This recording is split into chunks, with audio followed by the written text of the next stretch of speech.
이것은 뭘 얘기하냐면, 우리가 일거수일투족을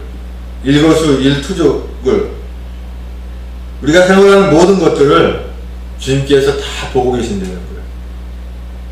웃음 쉬는 거 한 가지도, 우리가 말하는 한마디도, 우리가 생각하는 것조차도 주님은 다 아신다고 하는 것이죠.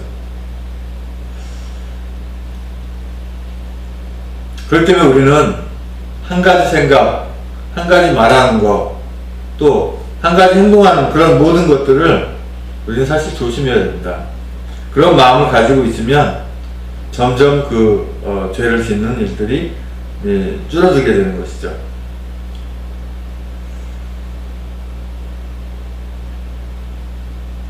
근데 그것도 그냥 이렇게 그 쓴 물을 마시는 것이 아니라, 일단 속죄할 속죄의 순양과 함께 돌릴 것이라 그랬어요. 그리고 제사장에게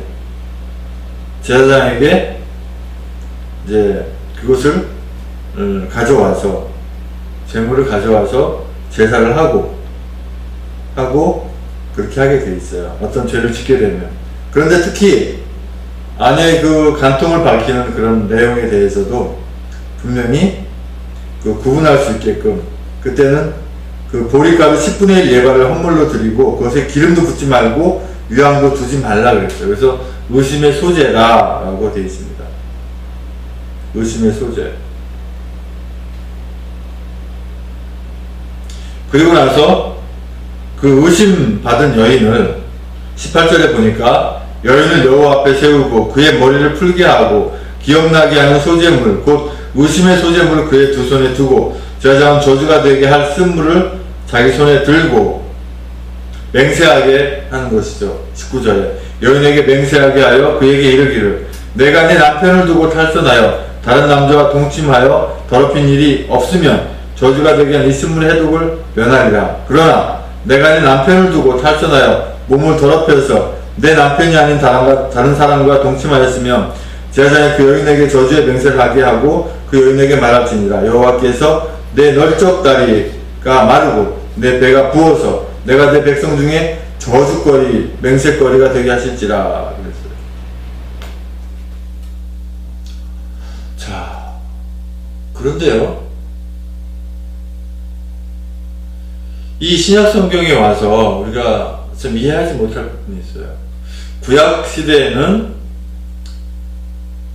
여자가 간음을 한다든지 그러면 돌로 쳐 죽이기도 하고, 또 의심이 나면 이렇게 이 절차를 거쳐서 구별하게 되어 있는데, 신약에 와서는 예수님이 어떤 여자를 데리고 와서 그 사람들이 이 여자가 간음했나이다, 유대 율법에 보면 돌로 쳐 죽이라고 했는데 어떻게 하니까 했더니 예수님이 땅바닥에 글씨를 이렇게 쓰시면서 뭐라고 말씀하세요? 누구든지 죄 있는 자가 먼저 이 여인을 돌로 치라 그랬어요.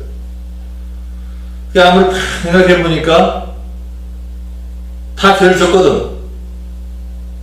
그러니까 돌을 다 내려놓고 가는 거예요. 왜 이렇게 했을까요? 구약시대에 하나님이 엄하셔서 간음만 하면 그냥 돌로 쳐 죽이라고 했고, 이 의심만 나더라도 하나님께 와서 이렇게 사실 여부를 진위를 갈피라고 했는데 왜 신약시대에 와서는 그렇게 했을까요? 먼저 신약시대에 와서 간음한 여인을 데리고 온 것은 예수님을 올무에 빠뜨리려고, 시험하려고 그렇게 한 거거든요.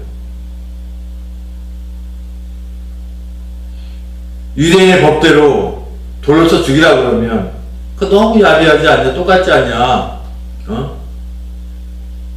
사랑이라고 하면서 어떻게 똑같이 그렇게 하느냐라고 예수님이 희란을 받게 될 것이고, 그렇다고 살려주라고 하면 유대 율법을 어기는 게 될 거고, 올무에 빠뜨리려고 이제 그런 일을 한 거예요. 그러니까 하나님, 주님이, 예수님이 그걸 아시고 누구든지 죄 있는 자가 돌로 치라라고 하신 겁니다.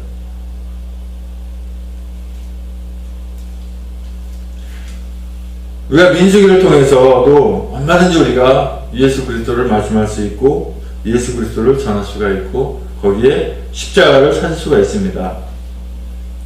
죄라고 하는 부분에서 우리는 그 십자가를 찾을 수가 있는 것이죠. 죄의 해결은 어떻게 하는 것이죠? 결과적으로 예수 그리스도 십자가 외에는 죄를 해결할 방법이 없고 구원할 방법이 없는 것입니다. 그러니까 이 구약 성경에서도 이 죄에 대한 얘기가 나오면 여기에서 바로 우리가 예수 그리스도 십자가를 말할 수가 있는 것이죠. 근데 지금에 와서는 우리가 이런 가리기 위해서 하나님 앞에 제사하고 또 의심의 소재를 드리고 할 필요가 없어요. 왜? 이미 주님께서 모든 절차를 간소화시켰거든요. 단 한 번에 모든 제사를 다 끝내셨거든요. 그러니까 이런 걸 할 필요가 없는 것이죠. 이런데도 불구하고 만약에 어떤 구약에 했던 그런 제사를 한다. 지금도 하는 데가 있어요. 한다. 그건 잘못된 거죠. 주님의 십자가를 부정하는 것이고 주님을 부정하는 거가 되는 거예요. 그래서 우리는 이제 이러한 그 제사나 이런 절차를 할 필요가 없고 오로지 주님 앞에 나아가서 자복하고 회개하면 돼요. 그러면 구원 관계가 어떻게 되느냐? 우리가 구원과 이 어떤 그 도덕적인 윤리적인 관계는 사실 별개의 문제입니다. 왜냐하면 죄라고 하는 것은 하나님을 떠난 것이 죄이기 때문에 하나님을 떠난 사람은 구원받을 수가 없는 것이고 하나님을 등지면 당연히 천국 못 가는 거예요. 그건 너무 당연한 거고 윤리와 이 도덕적인 부분에 대해서는 따로 구분을 해야 됩니다. 그래서 오늘 우리가 기도할 수 있는 제목은 뭐냐면 우리 죄를 사해 주신 그 주님께 감사하고 우리가 구약시대처럼 그렇게 혹독하게 벌을 받지 않아도 되게끔 완화된 그런 부분을 주님께 감사해 줄 합니다. 그래서 우리가 늘 주님께서 기뻐하신 모습대로 살아가는 저와 우리 주님이 기뻐하시는 교회 성도님 되어 줄 믿습니다. 아버지 하나님 감사합니다. 오늘 민수기 5장을 통해서 우리가 어떻게 그 죄를 사했고 사함을 받았고 어떻게 우리가 감사하며 기도해야 되는지를 이게 말씀을 통해 주신 줄 믿습니다. 그 말씀 붙잡고 살아가는 저희들 되게 하여 주시옵소서. 예수님의 이름으로 기도합니다. 아멘. 이제는 우리의 모든 죄와 허물을 다 덮어주시고 용서하여 주시기 위해서 그 말로는 어떻게 행할 수 없는 고통의 십자가에 죽으시고 부활하신 우리 주 예수 그리스도의 은혜와 아버지 하나님의 그 마음카신 사랑과 성령의 충만 내주 역사하심이 주님이 기뻐하시기에 살아가기에 우리가 늘 노력하겠다고 다짐하는 주님이 기뻐하는 교회 성도의 머리 위에와 가정 위에와 직장 위에 일터 위에 이 나라 이 민족 위에 이부터 영원토록 함께 계실지어다.